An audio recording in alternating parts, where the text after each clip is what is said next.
Oi pessoal, na aula de hoje a gente vai ver como a creatina fosfato fornece energia para a contração muscular. Mas antes vamos relembrar alguns pontos importantes das nossas aulas anteriores. A gente viu que as proteínas, as gorduras e os carboidratos, eles fornecem a energia necessária para a formação do ATP. O ATP vai doar essa energia para a contração muscular e aí ele se transforma no ADP. Então ele precisa agora pegar uma nova energia dessas substâncias para formar o ATP novamente, doar essa energia para a contração muscular e esse ciclo vai ficar acontecendo o tempo inteiro.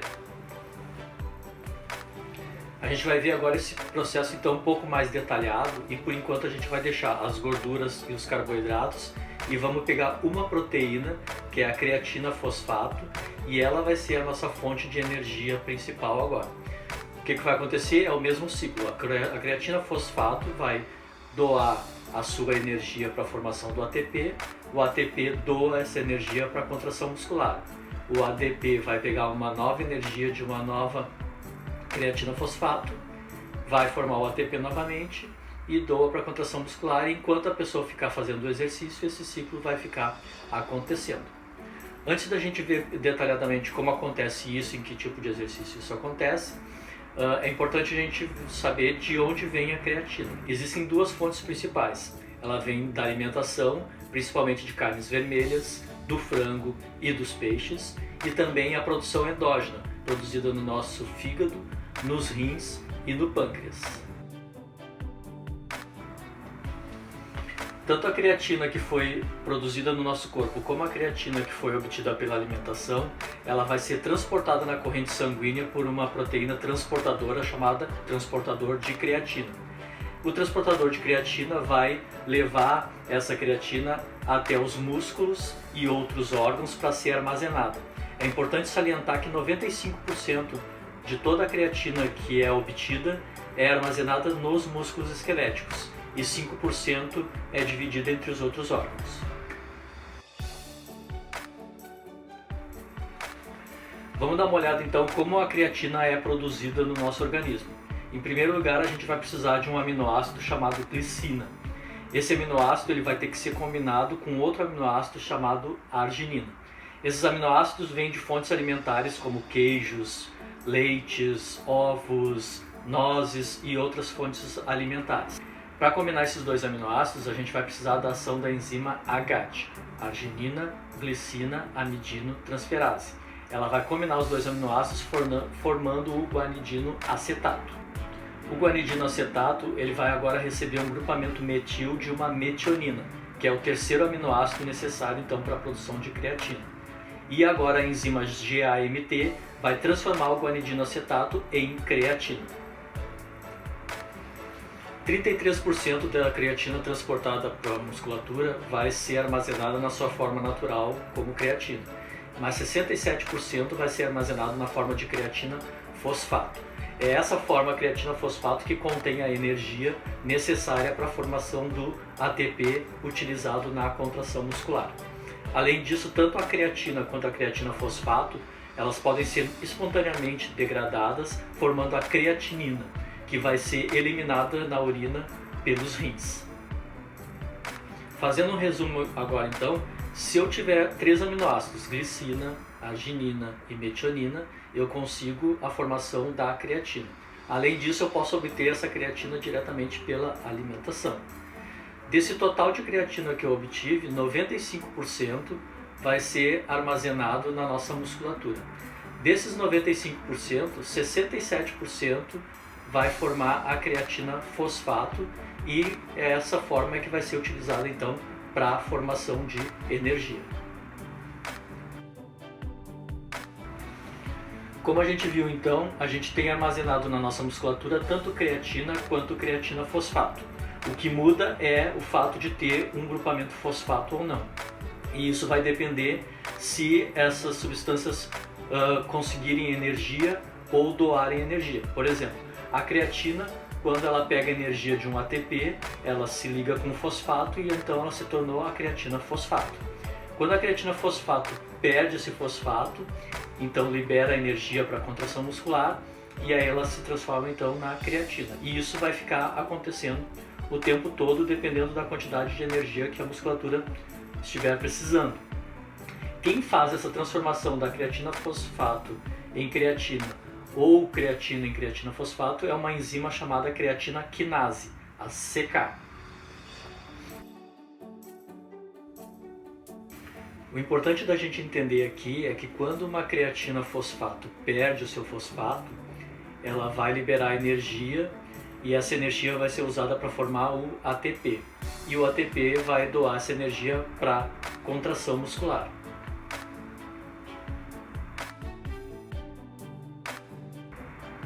Existem diversas formas de creatina quinase que fazem essa conversão então de creatina em fosfocreatina e vice-versa.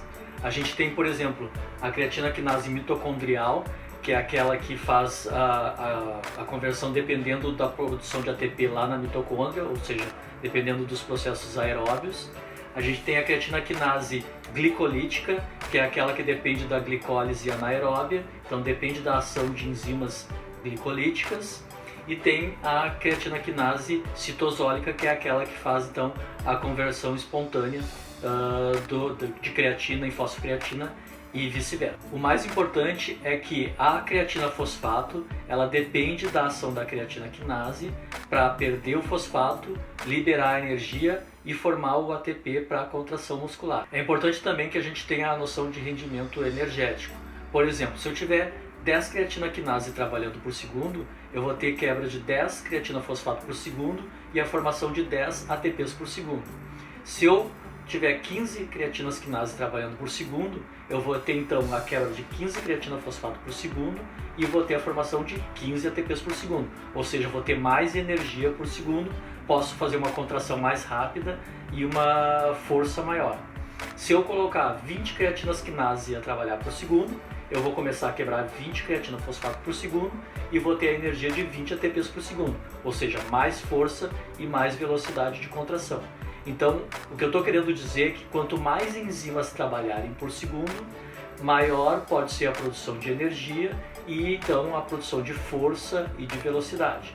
Ou seja, se eu quiser que um atleta tenha mais força e mais velocidade, eu preciso ter mais enzimas trabalhando por segundo para que eu possa obter essa energia. Para a gente entender melhor essa relação entre a atividade da enzima e a produção de energia pela creatina, vamos dar uma olhada de novo aqui nessa figura. Vocês estão vendo aqui que desse lado de cá eu tenho a atividade de enzimas que fazem a conversão da creatina em creatina fosfato. E desse lado de cá eu tenho a atividade de enzimas que fazem a conversão da fosfocreatina em creatina. Então, por exemplo, se eu estiver fazendo uma atividade leve, moderada, em que eu não estou precisando de creatina como fonte de energia principal, então eu vou ter a atividade dessas enzimas do lado de cá que vão favorecer a produção de creatina fosfato, de armazenamento de creatina fosfato. Agora, quando eu estiver fazendo uma atividade de alta intensidade, com muita força ou muita velocidade, ou seja, atividades de potência, eu vou necessitar de energia para a contração muscular e aí então vou necessitar da atividade dessas enzimas do lado de cá para que eu tenha então a utilização da fosfocreatina para produzir energia e vou ter então a conversão em creatina. Para que fique mais claro, vamos pegar um exemplo. Digamos que o indivíduo vai fazer um levantamento de peso na máxima força que ele puder alcançar. Então, como a carga é muito alta, ele precisa de energia muito rápido e como a gente viu nas aulas anteriores, quando a gente precisa de energia muito rápido, em atividades que a gente cansa em até 15 segundos, a gente precisa então da fonte de energia que é a creatina, ou seja, a creatina fosfato.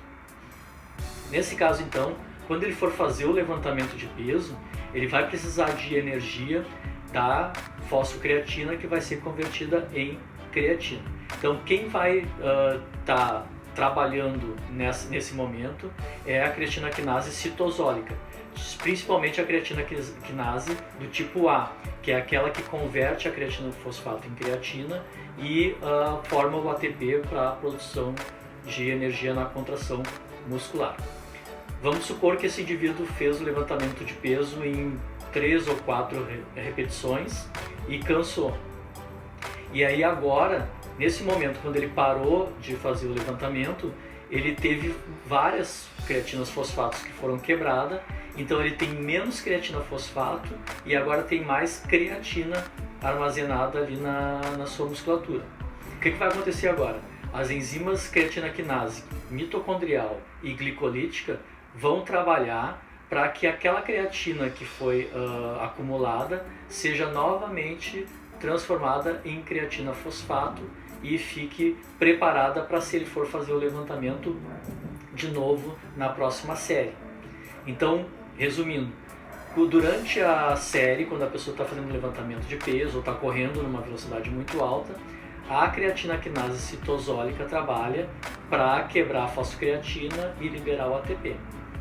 Quando o indivíduo entra em repouso, ele vai se recuperar e aí agora a creatina quinase mitocondrial principalmente, mas também a glicolítica, dependendo do que ele fizer nesse repouso, vão trabalhar para converter novamente essa creatina em creatina fosfato. Para tentar entender melhor, vamos ver esse exemplo aqui do levantamento olímpico, o powerlifting. Esse aqui é o atleta Ray Williams e ele ganhou o primeiro lugar no campeonato mundial de levantamento de peso. O que está acontecendo aqui? Quando ele vai fazer o levantamento de peso, ele faz uma repetição máxima, então ele faz a força máxima, uma carga máxima, e aí então ele vai utilizar a creatina fosfato como fonte de energia.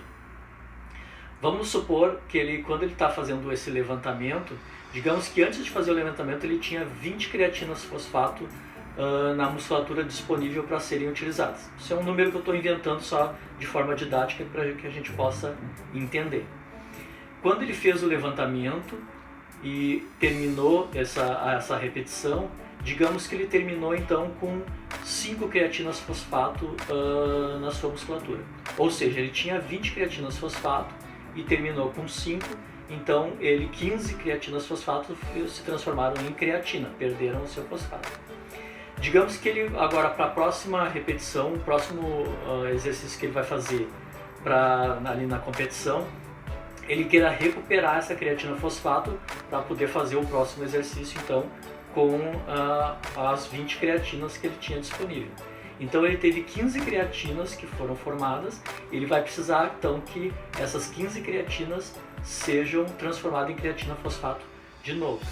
Para isso ele vai precisar da atividade daquela enzima creatina quinase mitocondrial, que é a creatina quinase que vai formar ATP para dar energia para formar a creatina fosfato novamente. Então vejam que ele fica, depois que ele parou o exercício, ele fica se movimentando para fazer o próximo exercício. Essa movimentação que ele faz ali no intervalo é uma atividade leve, aeróbia, que vai aumentar a atividade mitocondrial, ou seja, vai aumentar a atividade da creatina quinase mitocondrial, formando ATP para doar energia e ressintetizar aquelas 15 creatinas fosfato. E aí então ele vai estar preparado com as suas 20 creatinas fosfato de novo para fazer o próximo exercício. Se ele tivesse ficado parado, a atividade da mitocôndria seria mais lenta e talvez não desse tempo dele ressintetizar todas as 15 creatinas fosfato que ele tinha perdido, e ele poderia começar o próximo exercício com menos creatina fosfato que ele tinha quando fez o primeiro exercício. Por isso a recuperação ativa, que é esse tipo de atividade durante o intervalo, é muito importante para que a gente possa, num tempo menor, conseguir recuperar toda a creatina fosfato que foi usada durante a atividade, o exercício que foi feito. Então a gente precisa de um tempo de intervalo entre uma série de exercício e outra, para que a gente possa então recuperar a creatina fosfato utilizada e poder utilizar na próxima série com toda a potência que esse indivíduo vai precisar. Vamos dar uma olhada num outro exemplo aqui, que é a corrida dos 100 metros. Então vamos analisar a corrida do Usain Bolt, quando ele bateu o recorde mundial em Berlim, correndo os 100 metros em 9,58 segundos. A gente olhando aqui a corrida dele, a gente vê que ele tem uma aceleração, ou seja, ele vai aumentando a velocidade até mais ou menos os 60 metros, quando ele atinge 44 km por hora. Depois ele consegue manter essa velocidade aproximadamente até 75 metros, e depois dos 75 metros a velocidade começa a cair e ele termina a corrida em 42 km por hora. Então a gente vê que a gente tem uma fase de aceleração, uma fase de manutenção dessa velocidade e uma fase de diminuição. E isso acontece tanto para o Usain Bolt como para qualquer outra pessoa. E tem além das características biomecânicas e neuromusculares da corrida, a gente tem também a atividade bioquímica que tem a ver com a creatina fosfato e a formação de energia. Vamos supor que ali aos 20 metros, quando ele está na velocidade de 37 km por hora, digamos que ele estava recebendo a energia de 37 ATPs por segundo. Não é essa relação, eu só estou falando de uma forma didática para que vocês possam entender. Mas digamos que para correr a 37 km por hora, ele precisou da energia de 37 ATPs por segundo. Ou seja, ele estava precisando quebrar 37 creatinofosfatos por segundo, ou seja, ele precisava da atividade de 37 creatina quinase por segundo. Quando ele passou para os 40 metros, ele aumentou a velocidade para 41 km por hora. Então digamos que agora ele está precisando da energia de 41 ATPs por segundo, mais ATPs por segundo. Então ele precisa quebrar 41 creatina fosfato por segundo, ou seja, precisa de 41 enzimas creatina quinase trabalhando por segundo. Quando ele atingiu a velocidade máxima, 44 km por hora, ele estava precisando de mais energia, ou seja, 44 ATPs por segundo, precisando quebrar 44 creatina fosfato por segundo, ou seja, precisando ativar 44 enzimas creatina quinase por segundo. Por que ele não conseguiu correr a 45 km por hora, 46, 47? Por que ele não conseguiu uma velocidade máxima maior? Porque ele só tem 44 enzimas para trabalhar por segundo. Quando ele colocou todas as enzimas a trabalhar, essa foi a velocidade que ele conseguiu atingir. Se ele tivesse uma capacidade genética de formar mais enzimas, de ter mais enzimas, e tivesse 45 enzimas, 46 enzimas, 47 enzimas, ele conseguiria então ter a energia de mais ATP por segundo, quebrando mais creatina fosfato por segundo, e aí então poderia ter corrido numa velocidade maior. Só que isso depende de características genéticas da capacidade que a gente tem lá no DNA de formação dessas enzimas. Ele conseguiu manter essa velocidade por algum tempo, mas depois, por mais que ele tivesse 44 enzimas trabalhando por segundo, a creatina fosfato começou a acabar. Ele não tinha mais creatina fosfato para ser quebrada, e aí a velocidade começou a diminuir até que ele chegou lá ao final da corrida. Então, se ele tivesse também mais creatina fosfato armazenada na sua musculatura, ele poderia continuar usando essas 44 enzimas por mais tempo e conseguiria manter essa velocidade por mais tempo, que aliás é uma característica que o Usain Bolt tem diferente dos outros corredores. Ele consegue manter a velocidade máxima um pouco mais de tempo do que os outros, mas tanto o Usain Bolt como qualquer outra pessoa, no final da corrida começa a diminuir a velocidade, porque a gente não tem uma capacidade de armazenar tanta creatina fosfato necessária para manter essa velocidade por muito tempo. Outro exemplo que a gente tem é esse estudo aqui que fez o seguinte: os indivíduos que participaram do estudo eram homens saudáveis e eles faziam então 5 séries de 8 segundos de duração, mais ou menos cada série, com 30 segundos de intervalo entre elas. Depois, entre a quinta e a sexta série, eles faziam um intervalo de 1 minuto, e depois entre a sexta e a sétima série eles faziam intervalos de 2 minutos. Depois que terminava o exercício, eles ficavam 10 minutos de recuperação.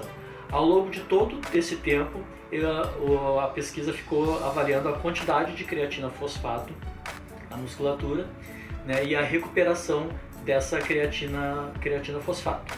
Então, o que a gente viu aqui?